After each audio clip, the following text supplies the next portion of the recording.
ఏకి 2000కు అడుగు తింటున్నామంటూ హైడ్రా సిబ్బంది ఆందోళన వ్యక్తం చేశారు. తగ్గించిన జీతాలు పెంచాలంటూ హైడ్రా పోలీస్ స్టేషన్ ముందు హైడ్రా సిబ్బంది ధర్నా నిర్వహించారు.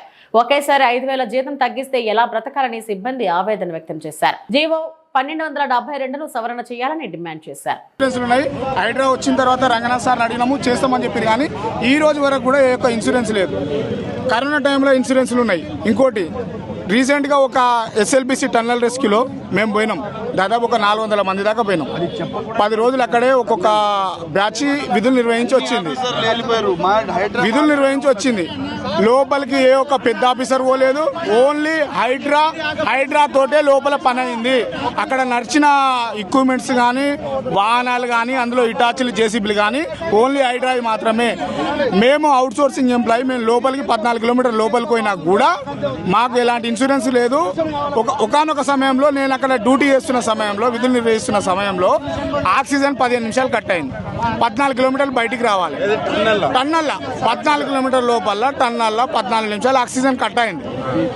అప్పుడు ప్రాణాలు పోతే దాదాపు మా బ్యాచ్, మేము ఒక 20 మంది బ్యాచ్ ప్రాణాలకి గ్యారంటీ లేదు.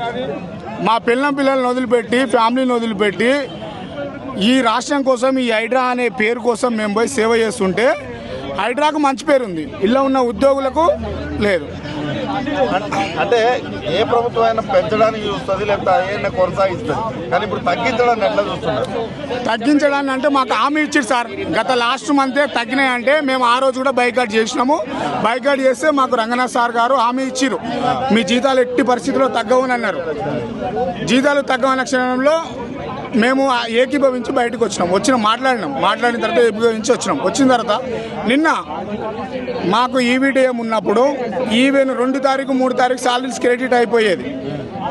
ఒకవేళ సాలరీ క్రెడిట్ కాకపోతే మునుపటి ఉన్న ఎస్పీ విశ్వజిత్ కంపటి సార్, ఆయన దేవుడు, సాలరీస్ క్రెడిట్ కాకపోతే గత గవర్నమెంట్ ఈవీటీఎం ఉన్నప్పుడు సాలరీస్ క్రెడిట్ కాకపోతే వాళ్ళ కాంట్రాక్టర్లను ఏం చేసేదో ఏమో మాకు తెలియదు. విశ్వజిత్ సార్ 3 తారీఖు వరకు సాలరీ క్రెడిట్ అయ్యేది. కానీ ఈరోజు మా అన్ని పేద కుటుంబాలు సార్ డిస్టిక్ల నుంచి వచ్చి మేము ఈ హైడ్రా కోసం పనిచేస్తున్నాం. మేము 2018 నుంచి ఇందులో విధులు నిర్వహిస్తున్నాము. దీనికి ఎంతో కరోనా టైంలో కానీ ఏ రెస్క్యూ, ఫైర్ కంప్లైంట్ కానీ ఏదైనా కూడా 2018 నుంచి 23 వరకు గత గవర్నమెంట్ ఉంది. అప్పటి వరకు ఏమైనా ప్రాబ్లం ఉండేనా? అప్పటి వరకు ఏ ప్రాబ్లం ఉండేది. కేటీఆర్ హయాంలో జరిగింది. దాని తర్వాత మన ముఖ్యమంత్రి గారు మంచి నిర్ణయం తీసుకొని హైడ్రా అనేది చేసిండు. హైడ్రా తోటి కూడా మంచిగానే ఉంది.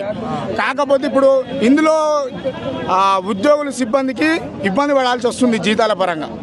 అంటే ఇప్పుడు మీకు జీతాలు తగ్గించారు, టైంకి రావట్లేమంటారు. మరి మీ ఇల్లు ఎట్లా గడుస్తుంది? కొందరు మా వాట్సాప్ గ్రూప్లలో చూస్తే పిల్లలకు ఆకలి అనే వీడియోలు అప్లోడ్ చేస్తున్నారు సార్. ఆకలి అమ్మ బువ్వ అనే వీడియోలు అప్లోడ్ చేస్తున్నారు. అంత దారుణంగా ఉంది. 17 తారీఖు వరకు కూడా సాలరీస్ క్రెడిట్ కాలేదంటే మేము డిస్టిక్ నుంచి వచ్చి బతకటోళ్ళం సార్. రూమ్ రెంట్ ఎంత, కూరగాయలు ఎంత, పెట్రోల్ ఛార్జ్ ఎంత, గ్యాస్ ఎంత, కరెంట్ ఎంత, ఇవన్నీ ఎట్లా గడపాలనేది మాకే అర్థం కావట్లేదు. ఎప్పటిదాకా కొనసాగిస్తారు? కమిషనర్ సార్ మాకు కొనసాగిస్తాం సార్. మా విశ్వజిత్ సార్ ఆయంలో ఎలా 1000 కొట్టుర్రా 2000 కొట్టుర్రా అడక తింటున్నాము. మా బాధ వంగి చెప్పుకోవాలి. నేను గౌరవ రేవంత్ రెడ్డి గారికి వీరాభిమానిని అయినా కూడా నేను ఏ రోజు కూడా ప్రొసెస్ నాకు గవర్నమెంట్ బ్లేమ్ చేయాలి. మా కమిషనర్ సార్ అంటే నాకు వీరాభిమాని మా రంగనాథ్ సార్. కానీ నాకు ఈ బాధ భరించలేక రాత్రి నేను ఎంత ఏడ్చినా నాకు తెలుసానా, కంట్రోల్ రూమ్ ఫోన్ చేసి కూడా ఏడ్చిన నేను రాత్రి. జీతం తక్కువ అయింది, ఎట్లా సార్ మాకు ఎట్లా తినాలి, ఏంది, నెలకు ఈఎంఐలు ఉంటాయి, ఇవన్నీ ఉంటాయి. ఏకదం 5000 రూపాయలు జీతం తక్కువ అయితే ఏం చేస్తాం సార్? ఇంటి కిరాయిలు నెలకు 7500 ఇంటి కిరాయి, ఎట్లా బతకాలి 2 పిల్లల్ని పెట్టుకొని? మరిన్ని అప్డేట్స్ కోసం మా ఛానల్ని సబ్స్క్రైబ్ చేయండి.